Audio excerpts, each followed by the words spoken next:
France is doing to West Africa what they did in Haiti. Haiti was the crown jewel of the French Empire. It was the most lucrative colony in the whole world. French planters forced slaves to produce sugar, coffee, and other cash crops for the global market. But France has left the economy of Haiti in ruins. After one of the most badass generals, Toussaint Louverture, overthrew the French in Haiti in the early 1800s, the French granted the country their independence but forced them to pay 150 million francs in over a period of 5 years. The first payment was 6 times larger than Haiti's yearly revenue. It took Haiti 122 years to pay off that debt. And you know what it was called? The Haiti Independence Debt. That totaled over $21 billion of debt that Haiti had to pay France in order to just exist. So people wonder, why is Haiti so behind everyone? Because of France.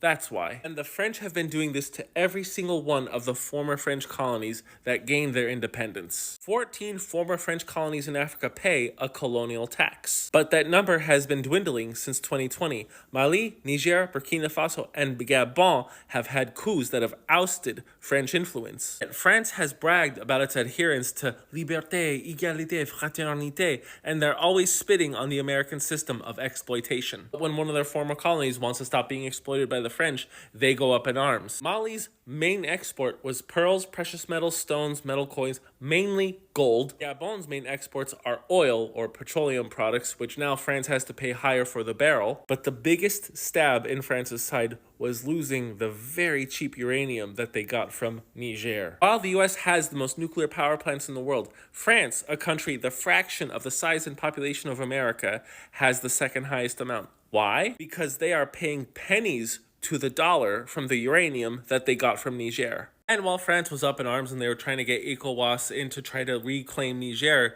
the United States was like, no, leave them alone. Now, don't get me wrong. While I believe that the US is a net positive on the world, they still do some very shady stuff. But they know that the French way of managing countries leads only to death and destruction. Think about it. Name one country that was a former French colony that's prosperous. Screw prosperous. What about just one of the leading developing nations? England has a couple. America, Australia, India. America has quite a few countries that they've influenced that have become very wealthy.